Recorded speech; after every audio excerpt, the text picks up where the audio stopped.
Jangan lupa like, komen, dan subscribe channel YouTube TVRI Bengkulu. Dan jangan lupa nyalakan notifikasinya.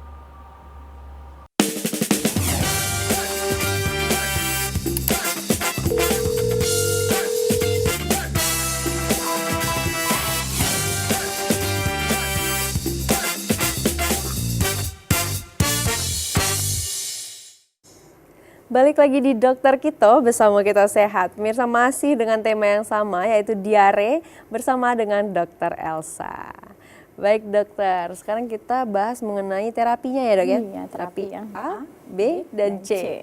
Oke, kita lanjut dok? Oke, lanjut. Boleh. Next slide ya dok ya? Iya, next slide ya. Nah, tadi sudah dibahas sebenarnya diare itu ada 3. Diare tanpa dehidrasi, diare ringan sedang, dehidrasi ringan sedang, dan diare dehidrasi berat. Nah, ini rencana terapi A adalah rencana yang kita lakukan pada diare tanpa dehidrasi, begitu. Nah, balik lagi nih, apa tadi ya dok ya gejalanya, lupa deh ya, sudah kita ini sekilas ya.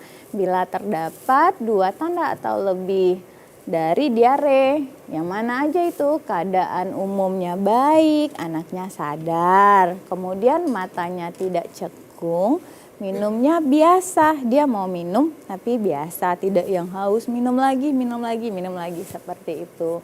Kemudian, nah ini kita bilang turgor tadi, cubitan kulit di perut, kembali segera, begitu. Nah, jika ada tanda 2 dari atau lebih dari gejala tersebut itu tanpa dehidrasi.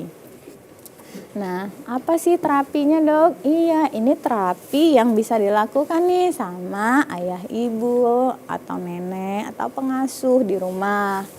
Nah, ada 5 langkah nih terapi diare di rumah. Yang pertama, berikan cairan lebih banyak dari biasa. Kalau minumnya ya segelas, berikan 2 gelas, begitu. Kemudian, kalau anak masih 2 tahun ke bawah, teruskan ASI lebih sering dan lebih lama. Nah, mamanya juga jaga nih daya tahan tubuhnya, kadang karena sibuk ngurus anak sakit lupa makan juga, sehingga produksi ASI-nya nanti juga akan turun. Mamanya juga ikutan makan, jadi produksi ASI-nya juga bagus, bisa memberikan asupan cairan ASI ke anak dengan baik. Yang kedua, anak yang mendapat ASI eksklusif beri Oralit atau air matang sebagai tambahan. Nih, kenapa nih air matang? Kita udah ada merek-merek tertentu ya, udah pakai galon ya. Nah, lebih baik walaupun itu airnya galon, kita rebus Kembali ya dok ya? Iya, kita masak kembali sampai mendidih. Tujuannya apa? Tujuannya ya mematikan tuh si kuman-kuman bakteri. Ya kita nggak tahu angka cemaran ya. Nah, untuk balita ya kita memang berhati-hati sekali. Jadi berilah minum air yang sudah direbus. Kemudian anak yang tidak mendapat ASI eksklusif, susu yang biasa diminum tetap diminumkan, atau Oralit atau cairan rumah tangga sebagai tambahan. Apa saja tadi cairan rumah tangga itu?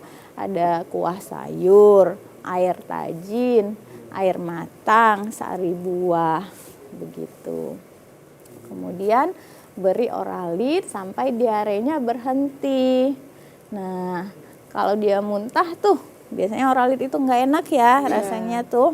Nah, diberikan lagi tapi ditunggu dulu. Jadi kita tidak mencekoki juga anaknya. Perlahan ya dok ya? Perlahan sabar, begitu. Kemudian, nah ini panduan Oralit nih. Kalau anak di atas 1 tahun, Oralitnya diberikan 100 sampai 200 ml dalam sekali diare, begitu.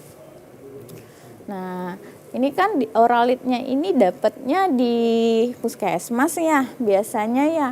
Nah, nanti biasanya itu akan diberikan tuh 6 bungkus Oralit. Isinya itu 200 ml gitu. Nah, kemudian ajari ibu cara mencampur dan memberikan Oralit. gitu. Jadi kadang kalau kita kasih oralit lupa ngasih tahu gimana menyeduhnya sekali seduh, nah nanti juga bisa tidak lancar terapi di rumah. Gitu. Boleh kita lanjut ke langkah kedua. Next slide. Next slide. Kita ke slide berikutnya ya dok ya. Iya. Ini masih dengan terapi tipe A berarti dok? Iya. Oke.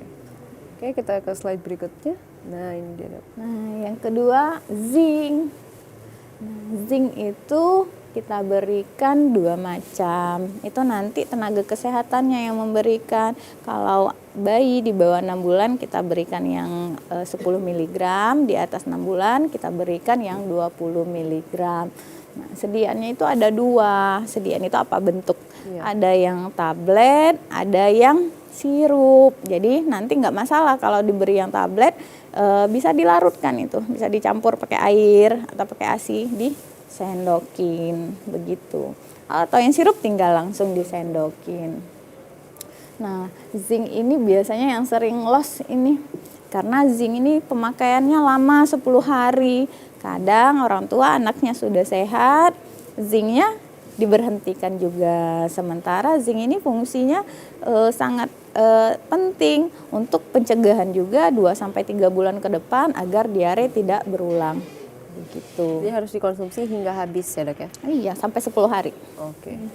Kemudian beri anak makanan untuk mencegah kurang gizi. Ya memang ya waktu diare nafsu makannya akan menurun. Ya, tapi kita tetap usaha nih, tetap dikasih makan. Kemudian nih yang paling sering nih, tambahkan 1-2 sendok teh minyak sayur per porsi makannya. Nah, kalau kita usia tua, memang menghindari minyak. Kalau anak-anak memang harus diberikan minyak, tapi bukan dikasih minyaknya itu ya, yang disendokin muntah nanti anaknya. Artinya dicampur ke makanannya. Kemudian berikan makanan kaya kalium.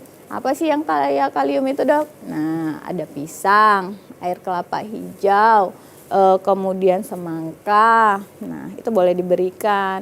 Tapi makan ya, jangan nggak makan. Kalau nggak makan, dikasih pisang masih oke. Tapi kayak dikasih kelapa, kemudian semangka yang ada nanti muntahnya malah makin hebat. Jangan lupa diisi juga perutnya. Begitu. Kemudian beri makan lebih banyak dan lebih sering dari biasanya. Tapi porsinya dikit.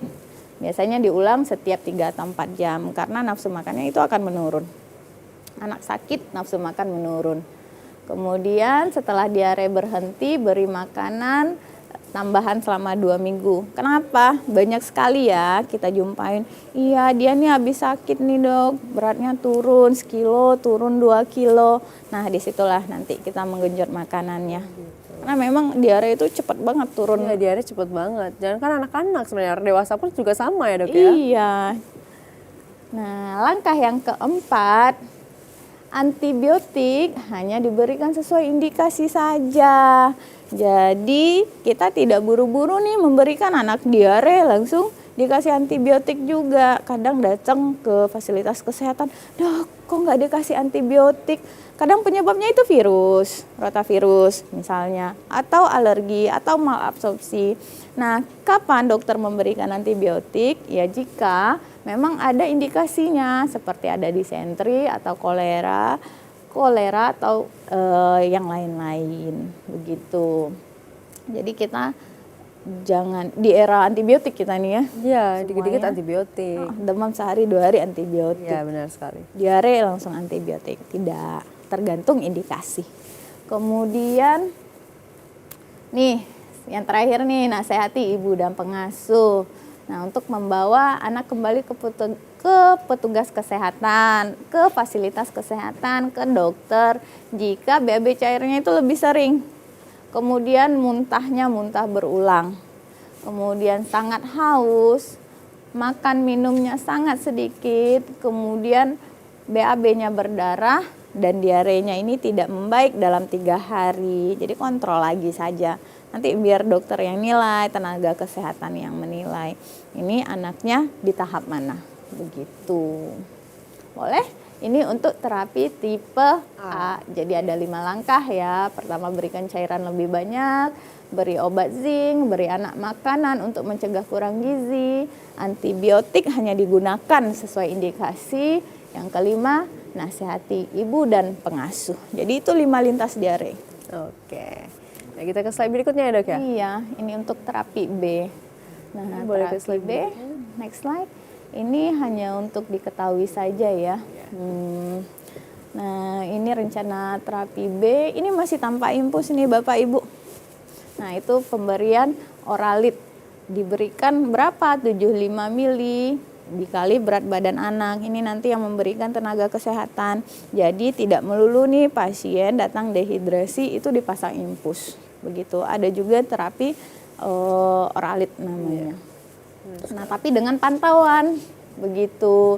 Nah, ini nanti dokter yang akan mengaturkan nih, menghitung jumlah cairan, kita bilang hitung cairannya. Boleh? Next slide.